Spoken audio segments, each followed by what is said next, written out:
Compte rendu de la 65e réunion du Conseil des ministres. Sur instruction du Président de la République, chef de l'État, la Première ministre, chef du gouvernement, Judith Suminwa Tuluka, a présidé ce vendredi 31 octobre 2025 à la Cité de l'Union africaine, la 65e réunion du Conseil des ministres. 5 points étaient inscrits à l'ordre du jour, à savoir 1. Communication de la Première ministre chef du gouvernement. 2. Points d'information. 3. Approbation d'un relevé des décisions du Conseil des ministres. 4. Examen et adoption des dossiers. 5. Enfin, examen et adoption de textes. La communication de la Première ministre chef du gouvernement a porté sur 2 points principaux, à savoir 1. Du respect des engagements sociaux et de la valorisation de la stabilité macroéconomique. Conformément aux instructions du Président de la République, chef de l'État, la Première ministre a réaffirmé l'attachement du gouvernement au respect des engagements pris envers les partenaires sociaux en dépit des contraintes budgétaires actuelles causées principalement par la situation sécuritaire dans l'Est de notre pays. Dans cette optique, lors de la réunion du comité de conjoncture économique du 28 octobre 2025, elle a demandé aux membres du gouvernement de procéder dans une approche progressive à l'exécution des accords signés tout en maintenant un dialogue constant et constructif avec les partenaires sociaux garants de la confiance et de la stabilité sociale. En ce qui concerne l'appréciation du franc congolais, la Première ministre a demandé aux membres du comité de conjoncture économique d'intensifier la communication sur la baisse du taux d'inflation, l'appréciation de la monnaie nationale et, à terme, la stabilité du taux de change, facteur bénéfique pour le pouvoir d'achat de nos populations. À cet effet, nos compatriotes sont invités à privilégier l'usage du franc congolais en vue de consolider sa valeur face aux devises étrangères. Ces efforts seront pleinement soutenus par la mise en œuvre du programme spécial Compact de résilience qui a pour objectif de renforcer la production locale, de soutenir durablement la valeur de notre monnaie nationale et plus largement de contribuer à l'amélioration des conditions de vie de nos populations. Le deuxième point de la communication de la Première ministre chef du gouvernement a porté sur la conférence de Paris sur la paix et la prospérité dans la région de Grand Lac. Au nom du gouvernement de la République, la Première ministre a salué la participation le 30 octobre 2025 du Président de la République chef de l'État à la conférence internationale de Paris sur la paix et la prospérité de la région de Grand Lac, co-organisée par la France et le Togo en partenariat avec les Nations Unies et le Bureau de la coordination des affaires humanitaires. Elle a précisé que notre gouvernement prend en compte les engagements majeurs annoncés à cette rencontre de haut niveau par le garant de la nation. Il s'agit notamment de la nécessité de la reconstruction des provinces du Nord et du Sud Kivu à travers un plan d'aide d'urgence pour la reconstruction, véritable pacte national et international pour la stabilisation et les relèvements durables des zones affectées. Ces plans transparents et coordonnés visera à mobiliser d'ici 2026 les ressources nécessaires à la réhabilitation des infrastructures, au retour digne des déplacés et à la relance des services essentiels. La Première ministre a souligné que le Président de la République a également annoncé l'engagement sur le renforcement de la protection des populations vulnérables et de la redevabilité. À cet effet, notre pays s'est engagé à intégrer en droit interne la Convention de Kampala et à adopter une loi nationale sur le financement de l'action humanitaire et la gestion de risques, tout en réaffirmant que les violations graves de droits humains commises par l'AFC M23 ne resteront pas impunies. Enfin, elle a martelé que pour le Président de la République, la transformation de la crise actuelle en levier de stabilité régionale par la promotion d'une coopération économique légitime et partagée au sein de la région de Grand Lac est appelée à remplacer durablement les circuits de prédation et des trafics illégaux. Par ailleurs, la Première ministre a souligné que si notre gouvernement se félicite des engagements financiers d'environ 1,6 milliard d'euros pris par les participants pour renforcer la réponse humanitaire, il est important de rappeler les messages essentiels émis par notre pays notamment sur la centralité de la résolution 2773 du Conseil de sécurité adoptée à l'unanimité sous la plume de la France comme cadre des références pour la paix, la protection de civils et la restauration de l'autorité de l'État. La réouverture de l'aéroport de Goma, présentée comme une priorité humanitaire stratégique, devrait s'effectuer dans un cadre sécurisé et coordonné sous autorité des institutions nationales afin d'assurer la continuité de la chaîne humanitaire et la protection des civils. Ainsi, elle a demandé à la ministre d'État, ministre des Affaires étrangères, ainsi qu'à la ministre d'État, ministre des Affaires sociales, chacune en ce qui la concerne, à maintenir une coordination étroite et soutenue avec les acteurs humanitaires afin de préserver les voies d'accès et d'assurer la continuité de l'aide essentielle, y compris dans les zones où la présence de l'État demeure limitée. En même temps, le vice-premier ministre, ministre de Transport, a été chargé de suivre de près la question de l'ouverture de l'aéroport de Goma strictement pour des besoins de vols humanitaires. Au deuxième chapitre du Conseil de ministres de ce jour, relatif au point d'information, le vice-premier ministre, ministre de l'Intérieur, a présenté au Conseil le rapport sur l'état de l'administration du territoire national. Au cours de la semaine qui s'achève, l'état d'esprit de la population a été marqué notamment par la participation du président de la République à la conférence humanitaire sur la RDC à Paris, sous la houlette du président français, et l'attente de l'opinion quant à la perspective de l'ouverture du couloir humanitaire dans la partie est du pays. Au plan politique, il a informé le Conseil de la suspension des activités de 13 partis politiques à la suite des faits portant atteinte à l'ordre institutionnel démocratique et à la souveraineté de l'État. Par ailleurs, le vice-premier ministre est revenu sur les crises persistantes au sein de plusieurs institutions provinciales pour assurer le strict respect des instructions du chef de l'État, ainsi que la mise en œuvre effective de l'acte d'engagement signé par les membres de bureau des assemblées provinciales, les gouverneurs et vice-gouverneurs de province. Il a annoncé la tenue le 6 novembre prochain à Kinshasa d'une grande réunion d'échange avec les membres de tous les bureaux des assemblées provinciales. Cette réunion sera suivie par celle avec les chefs des partis, instigateurs et tireurs de ficelles de certaines de ces crises. Au chapitre de banditisme et de la criminalité, le vice-premier ministre a évoqué la saisie par la direction de renseignements généraux de la police d'un lot de 24 kg de méthamphétamine, drogue de synthèse dissimulée dans le chauffe-eau électrique neuf venu de Lubumbashi pour expédition à Lagos via Congo-Brazzaville. Ce lot appartient à un sujet nigérian actuellement à détention au niveau de la police.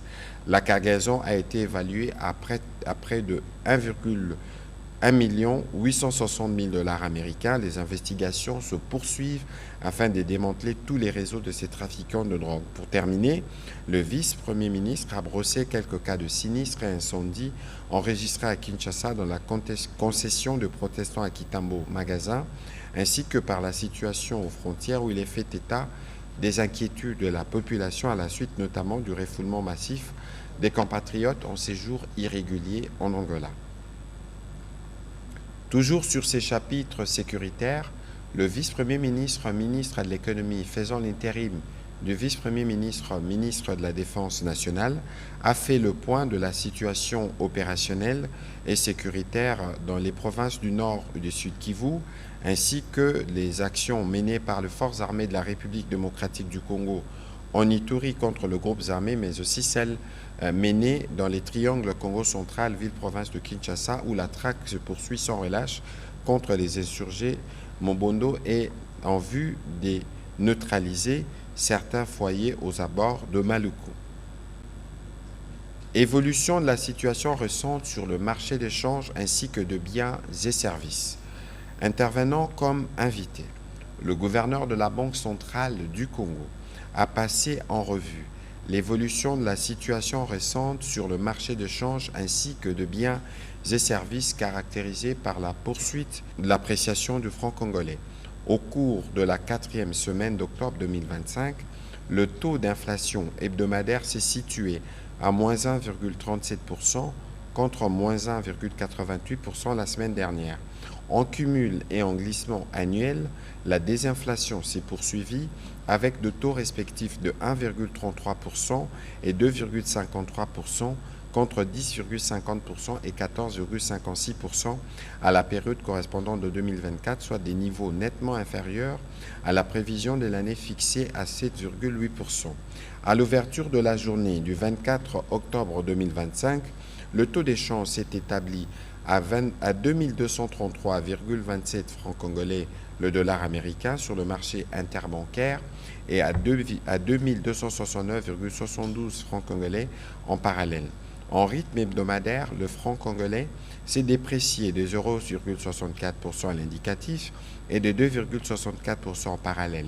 Après 3 mois d'appréciation continue, rapprochée à fin décembre 2024, la monnaie nationale enregistre une appréciation de 27,41% à l'interbancaire et de 26,31% au parallèle. En rythme hebdomadaire, les cours mondiaux des principaux produits de base exportés par la RDC, dont le cuivre et le cobalt, ont connu respectivement une hausse de 4,3% et de 16,9%.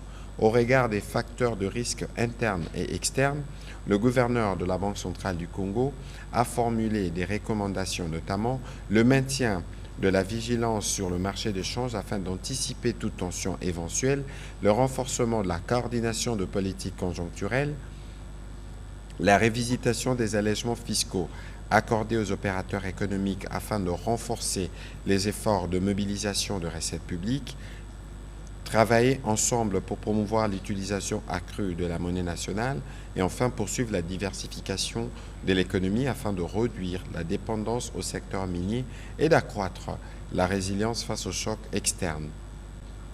Situation épidémiologique en République démocratique du Congo. Le ministre de la Santé a présenté le tableau épidémiologique du pays avec un accent particulier sur la maladie à virus Ebola strictement localisée à Boulapé, le choléra et les mpox. Au cours de la semaine qui s'achève, aucun nouveau cas n'a été enregistré en ce qui concerne la maladie à virus Ebola et suivant le protocole de l'Organisation mondiale de la santé, il reste 29 jours avant la déclaration officielle de la fin de l'épidémie d'Ebola si aucun nouveau cas n'est notifié. S'agissant du choléra, comparé à la semaine précédente, la tendance à la 42e semaine épidémiologique est marquée par une augmentation du nombre de nouveaux cas, passant de 1051 à 1231 cas suspects, dont 28 décès, une létalité de 2,3%. Au sujet du mpox, depuis plus de 8 semaines, il a été noté une diminution importante de notifications avec une baisse du nombre des cas positifs. Malgré ces décrues, la situation de l'épidémie du mpox dans les Sud Kivu et Sankuru demeure préoccupante. Note d'information relevant des affaires étrangères. La vice-ministre des Affaires étrangères a présenté une note d'information relative à l'organisation des commissions mixtes entre la République démocratique du Congo et les royaumes du Maroc ainsi que la République de Côte d'Ivoire. Elle a indiqué que dans le cadre de la diplomatie économique et de la diversification de partenariats internationaux prônés par le président de la République, chef de l'État, son ministère poursuit la relance des cadres bilatéraux de concertation avec les pays partenaires africains stratégiques. C'est dans ces cadres que sont prévus, notamment à Kinshasa, avant fin décembre 2025, la 6e session de la commission mixte de concertation République démocratique du Congo, Royaume du Maroc d'une part, et la 4e session de la grande commission mixte de coopération République démocratique du Congo et de Côte d'Ivoire d'autre part. Ces rencontres s'inscrivent dans la continuité de la politique de rapprochement sud-sud et visent à renforcer la coopération dans les domaines économiques, scientifiques, éducatifs et culturels en cohérence avec les priorités nationales des développements. La vice-ministre a pour ce faire sollicité l'accompagnement du gouvernement pour que ces assises se tiennent dans les meilleures conditions. Note d'information relevant du secteur du commerce extérieur. Pour boucler ces chapitres relatifs aux points d'information, les ministres du Commerce extérieur a informé le Conseil de la validation du cahier des charges pour la mise en œuvre de la première phase du programme de développement de capacités productives PDCP de la République démocratique du Congo. En effet, en marge de la 16e session de la Conférence des Nations Unies sur le commerce et les développements CNUSED 16, tenue à Genève du 20 au 23 octobre dernier, une réunion de travail avec les directeurs de la division Afrique des pays les moins avancés des programmes spéciaux de la CNUSED avait permis de consolider le partenariat entre la RDC et la CNUSED en vue de la mise en œuvre du programme de développement de capacités productives, instrument stratégique de diversification et de transformation structurelle de l'économie nationale. Ces partenariats a été formalisé par la signature d'une déclaration d'intention entre la CNUSED et les gouvernements de la RDC, marquant l'engagement conjoint de deux parties à œuvrer pour combler les lacunes et contraintes affectant les développements des capacités productives nationales.